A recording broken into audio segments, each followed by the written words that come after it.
감정이 뭔지 혹시 여기도 꿈속인 건지 꿈은 사막의 푸른 신기루 난 깊은 곳에 아프리오리 숨이 막힐 듯이 행복해져 주변이 점점 더 투명해져 저기 멀리서 바다가 들려 꿈을 건너서 숲을 넘어라 선명해지는 그곳으로 가 Take my hands now You are the cause of my euphoria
I know the other girls wanna wear expensive things like diamond rings, but I don't wanna be the puppet that you're playing on a string.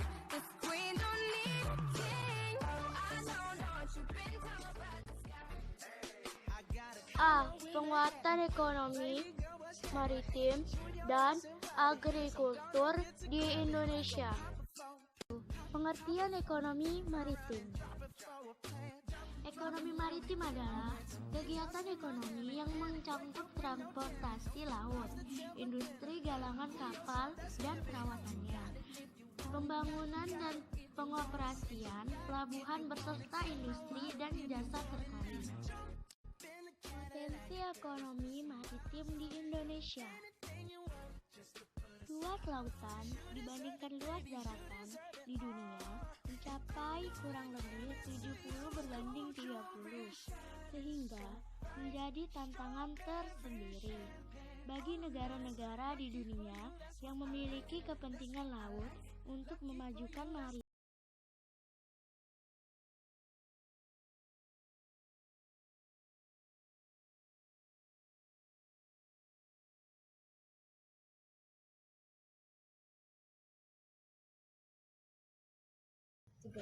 Assalamualaikum warahmatullahi wabarakatuh. Kami dari kelompok 2 ingin mempresentasikan tentang penguatan ekonomi maritim di Indonesia. Saya Muhammad Arya Maulana. Saya Miko Maulana. Saya Randia Saputra. Dan satu orang menjadi kameramen yaitu Helmi Akil Maulana.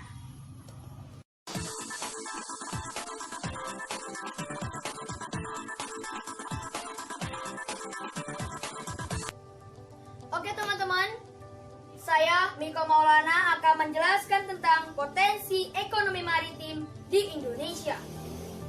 Sebelum memahami tentang potensi maritim di Indonesia dan hambatan pengembangannya, kalian perlu memahami terlebih dahulu tentang apa itu ekonomi maritim. Untuk dapat memahami dengan mudah apa itu ekonomi maritim, amatilah gambar tersebut.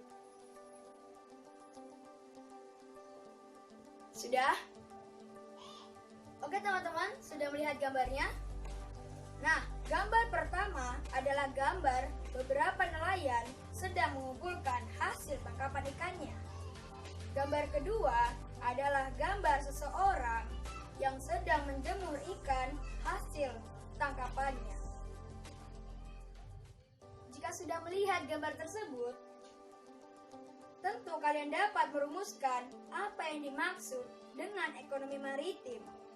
Dan apakah sama ekonomi maritim dengan ekonomi kelautan?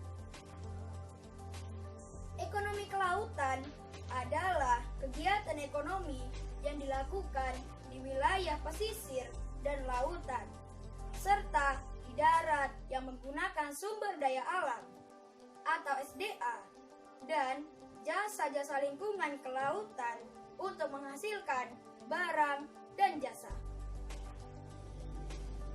Sedangkan ekonomi maritim adalah kegiatan ekonomi yang mencakup transportasi laut, industri galangan kapal, dan perawatannya, pembangunan dan pengoperasian pelabuhan beserta industri dan jasa terkait.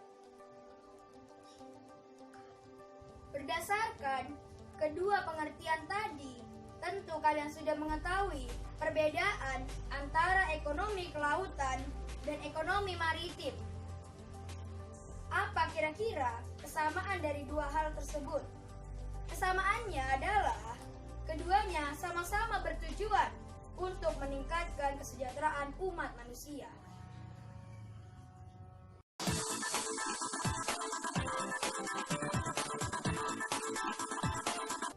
Oke teman-teman, kita lanjut tentang materi kondisi ekonomi maritim di Indonesia dan negara-negara ASEAN.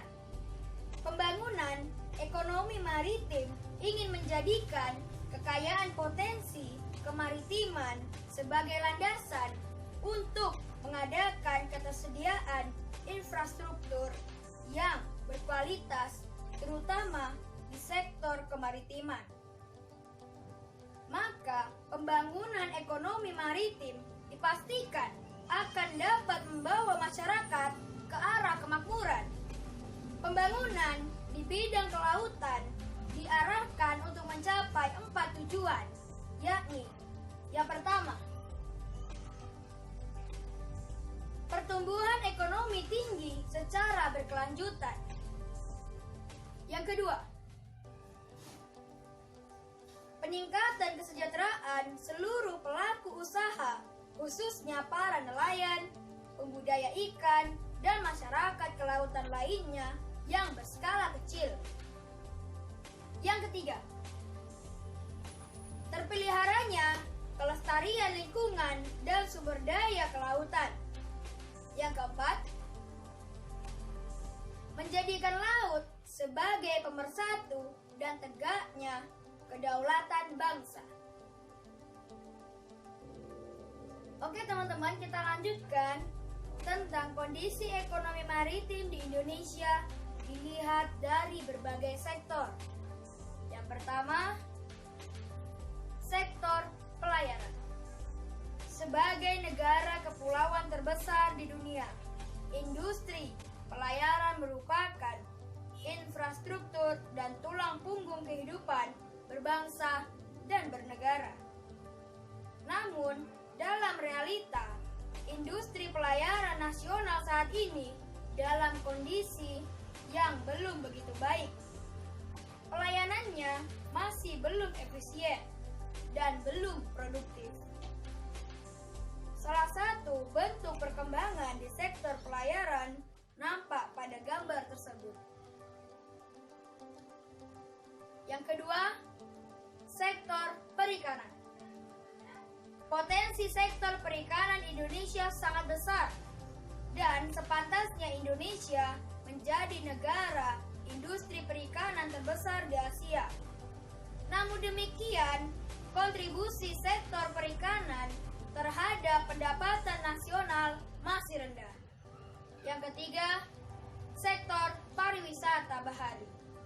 Pengembangan pariwisata bahari diyakini dapat mempunyai efek berganda yang dapat menyerap tenaga kerja, meningkatkan pendapatan masyarakat, mendatangkan wisatawan yang berasal dari luar negeri atau devisa. Oke teman-teman, kita lanjut tentang hambatan penguatan ekonomi maritim.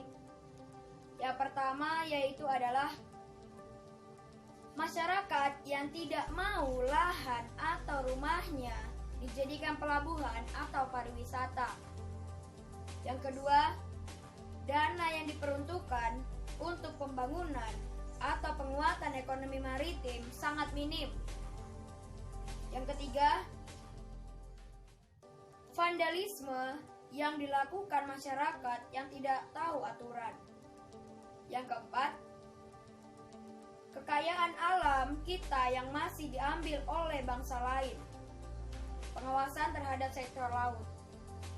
Yang kelima, teknologi yang digunakan masih tradisional dan sangat kuno. Oke teman-teman, kita lanjut ke materi yang terakhir, yaitu adalah strategi dan kebijakan dalam pengembangan ekonomi maritim. Strategi dalam pengembangan ekonomi maritim di Indonesia adalah yang pertama, meningkatkan daya saing dan memperkuat daya dukung atau enabler dalam ekonomi maritim. Yang kedua, meningkatkan kesejahteraan masyarakat yang terlibat dalam ekonomi maritim. Masyarakat seperti nelayan, petani garam, dan pengolah ikan harus mendapatkan kesejahteraan dari ekonomi maritim.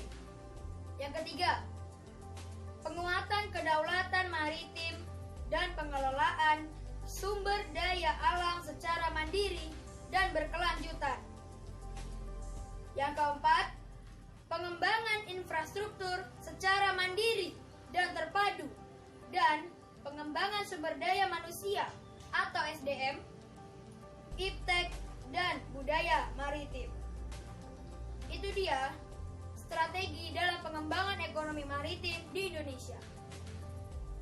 Oke teman-teman, setelah strategi dalam pengembangan ekonomi maritim, kita akan lanjut tentang materi kebijakan dalam pengembangan ekonomi maritim di Indonesia. Yang pertama adalah membangun sekolah pelayaran dan perkapalan untuk meningkatkan kualitas sumber daya manusia dalam sektor ekonomi maritim. Yang kedua, memberikan pelatihan kepada para nelayan, peternak ikan, dan para pelaku sektor ekonomi maritim. Yang ketiga, melakukan patroli laut untuk mencegah masuk dan beroperasinya kapal-kapal pencuri ikan. Yang keempat, melakukan penindakan terhadap kapal pencuri ikan seperti dengan meledakkan dan menenggelamkan kapal tersebut. Seperti contoh berikut. Yang kelima, melarang beroperasinya metode penangkapan yang merusak ikan seperti pukat harimau, bom ikan, dan racun ikan. Yang keenam, memberikan bantuan pendanaan kepada nelayan untuk memodernisikan peralatan tangkap mereka. Yang ketujuh, membangun infrastruktur pengolahan ikan dan memudahkan akses transportasi untuk distribusi hasil perikanan. Assalamualaikum warahmatullahi wabarakatuh. Terima kasih untuk teman-teman yang udah nonton video ini. Semoga bermanfaat. Sampai jumpa untuk di kemudian hari.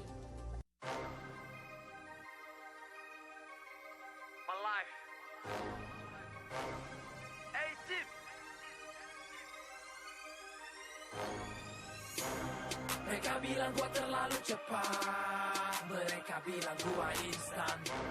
Gak ada waktu untuk berdebat, berperanlah di tiap adegan. Mereka bilang gua terlalu muda untuk capai semua impian. Gak ada waktu untuk berdebat, gua masih berjuang terus bersama. 18, gerak aja dulu, jangan bilang gak bisa. 18